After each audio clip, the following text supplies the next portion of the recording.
Fala galera, eu sou a professora Tainara Peixoto, professora de matemática, e eu vou dar a parte de álgebra e aritmética para vocês, beleza? Bora lá?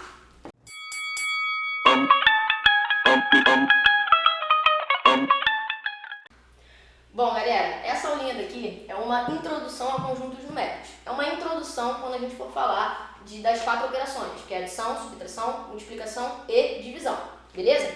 Nós vamos aprender a fazer essas 4 operações dentro desses 3 conjuntos, show? Então vamos conhecer eles. Nós vamos falar dos naturais, dos inteiros e dos racionais.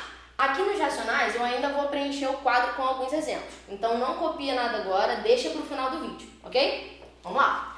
O conjunto dos números naturais, eles são representados por esse N com 2 perninhas, ó. Ele na verdade é um símbolo, ok?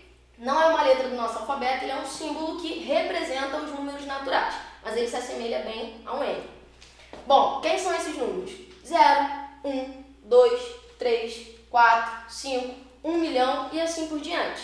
Para a gente estipular uma regrinha para podermos identificar esses números, são números positivos e sem vírgula, ok? 50, 54 e assim por diante. Positivos e sem vírgula. Lógico que aqui a gente encontra o número 0.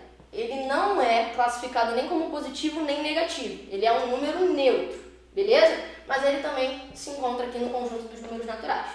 Aqui embaixo nós temos o conjunto dos números inteiros, que é representado por esse símbolo que se assemelha ao Z do nosso alfabeto, que nele já entram os números positivos e os negativos, o menos 2 e o mais 2, o menos 1 e o mais 1, e assim por diante.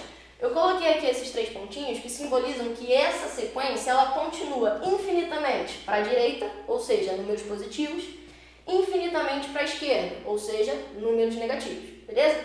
Estipulando uma regra desses conjuntos, são os números positivos e negativos e sem vírgula, ok? Ele é como se fosse uma evolução dos números naturais. Se os naturais são os positivos sem vírgula, os inteiros são os positivos e negativos sem a vírgula, ok? E agora os números racionais, que tem símbolo, esse Qzinho que se assemelha ao Q do nosso alfabeto, só que com uma perninha extra, beleza? Quem faz parte desse conjunto? Os decimais. Números decimais são aqueles com vírgula, por exemplo, 0,12, que são decimais exatos. Eles fazem parte dos números racionais. Também existem as dízimas periódicas.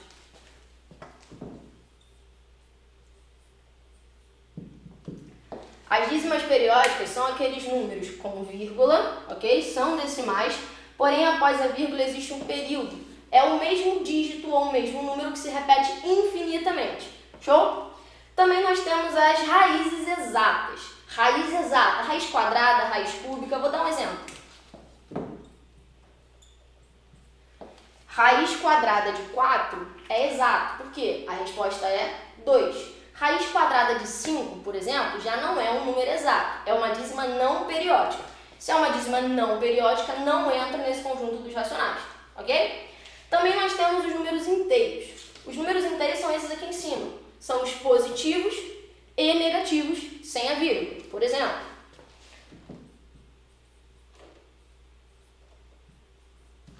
o mais 1 ou o menos 1. Números positivos e negativos sem a vírgula, ok? E por último nós temos a fração. Um exemplo, 8 quintos, ok? Todos esses números aqui, eles são classificados como números racionais, show? Se você observar no quadro, você vai enxergar, por exemplo, que o número 1 aparece nos naturais, aparece nos inteiros e também aparece nos racionais. É porque esses conjuntos são dados como uma evolução um do outro. Por exemplo, todo número natural também é um número inteiro. Todo número inteiro também é um número racional. E assim por diante, ok? Vamos ver uma regrinha que classifique os números como os racionais. A regra é o seguinte: qualquer número que pode ser transformado em fração. Qualquer número que pode ser transformado em fração é dado como um número racional. Ok? Vamos agora para a adição e subtração dos naturais, inteiros e racionais. Foi? Bom, Aqui eu montei um quadro com 2 das 4 operações fundamentais da matemática, a adição e a subtração. Vamos estudá-las dentro daqueles 3 conjuntos que nós vimos no início da aula. Primeiro, no conjunto dos números naturais. Aqui eu coloquei uma adição e uma subtração.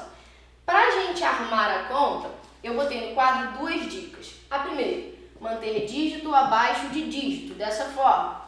O 4 em cima e o 6 abaixo do 4. A casa das unidades com casa das unidades. Casa das dezenas com a casa das dezenas. É muito importante armar a conta dessa maneira, para que lá no final a gente não encontre o resultado incorreto. A segunda dica é manter o maior número em cima, tanto na adição quanto na subtração. 194 é maior que 96, então ao armar a conta, o 194 vai para cima. 348 é maior que 39, então ao armar a conta, 348 vai em cima. Na adição, essa segunda dica de manter o maior em cima não é tão necessária. Ou seja, se você trocar a ordem, você também vai encontrar o resultado correto. Mas, para a gente criar um padrão, vamos utilizar das 2 dicas para armar as contas, tanto da adição quanto da subtração. Ok? Vamos lá.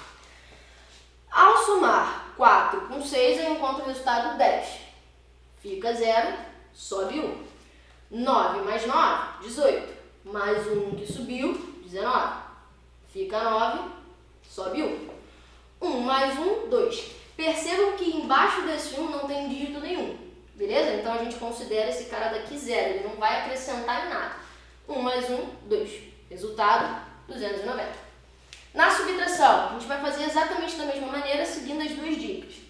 8 menos 9. Aqui tem um detalhe. O 8 é um número inferior ao 9. Então não dá para tirar de dentro de 8 9 unidades. Por isso, o 8 pede emprestado para o 4. O 4, quando empresta, vira 3. E o 8 que recebeu vai virar 18. 18 menos o 9, 9. 3 menos 3, 0.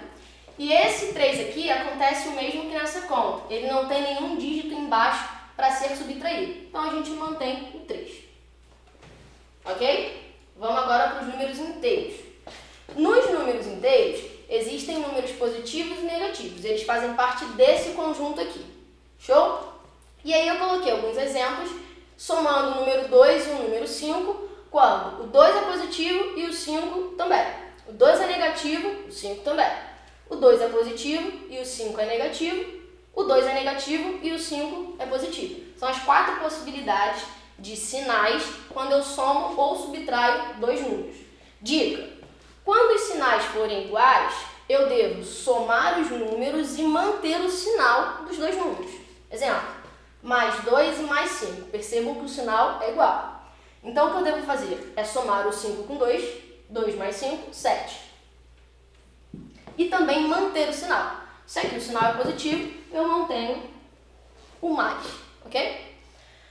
Sinais iguais novamente, só que agora eles são negativos. Menos 2 e menos 5. Novamente, é só somar. 2 mais 5, 7.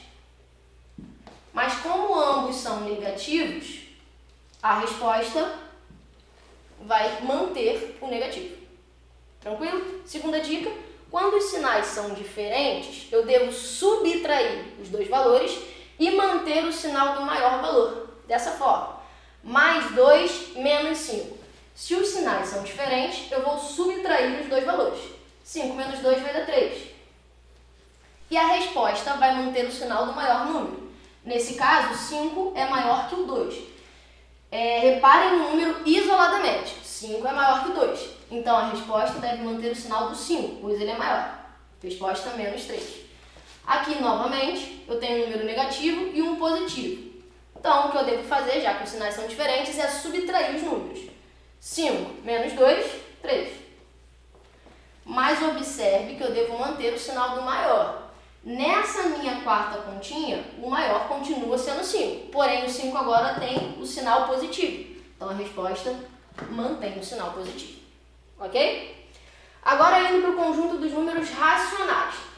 Quando a gente estudou lá no início do vídeo, esse conjunto dos números racionais, eles possuem os números decimais, possuem as frações, dízimas periódicas, raízes exatas e assim por diante. Porém, nós vamos estudar os que mais caem nos vestibulares, que são números decimais e fracionários. Os números decimais são aqueles números com vírgula. Como que a gente efetua uma adição ou uma subtração com números com vírgula? Aqui eu coloquei um exemplo só da adição, porém na subtração é do mesmo jeito. Para eu somar ou subtrair, antes de tudo na armação, eu preciso manter a vírgula abaixo da vírgula. Não importa se um dos números não tem a quantidade de casas necessária para deixar os dois igualados. A vírgula deve ficar abaixo da vírgula. Porém, se isso aqui for um incômodo, não possuir nada abaixo dos números, a gente pode preencher com zero. Eu tenho aqui 2 dígitos que não possuem nenhum número embaixo, então a gente pode preencher com zero. A conta assim, visivelmente, fica um pouco mais fácil. Show? Vamos lá. Importante aqui a dica de manter a vírgula abaixo da vírgula, tanto na subtração quanto na adição. E vamos colocar uma regra ali extra também, que é manter o maior número em cima, ok? Para a conta não ter um resultado incorreto lá no final. Fazendo essa adição, 6 mais 0, 6. 4 mais 0, 4. 3 mais 2, 5. Ó, regra, a vírgula abaixo da vírgula. Se a vírgula está nessa direção, a resposta também deve ter a vírgula naquela direção. E 7 mais 2, 9. Ok? Na fração. Na fração, tanto na subtração quanto na adição, a gente ensina normalmente a gente fazer o MMC, que é a maneira mais longa da gente encontrar o resultado de uma subtração. Porém, a adição e a subtração têm uma propriedade que garante essas operações de maneira mais rápida, da seguinte forma. Para subtrair essas duas frações, eu vou multiplicar os 2 dígitos de baixo, nessa ordem. 7 vezes 5, vou colocar aqui. Os 2 dígitos de baixo se multiplicam. E em cima, a gente vai multiplicar cruzado, dessa maneira, ó. 10 vezes 5, vou colocar aqui direto o resultado, 10 vezes 5, 50. Ó, repetindo o sinal, negativo. E vamos cruzar do outro lado também, 3 vezes 7. 3 vezes 7, 21. Ok? Tranquilo? Dessa forma, multiplica embaixo e cruzado cima e embaixo. Cruzado cima e embaixo. É a maneira mais rápida da gente poder subtrair ou somar duas frações. Vamos lá. 50 menos 21, 29. E 7 vezes 5, 35. Tendo o resultado 29,35 avos. Existe outra maneira de resolver? Sim, através do MMC. Porém, essa maneira é um pouco mais longa. Para a gente poder reduzir esse tempo de resolução de uma questão, a gente pode usar essa propriedade, que ela é muito fácil de fazer, e esse esqueminha pode ser feito até de cabeça, ok? Vamos para o próximo quadro.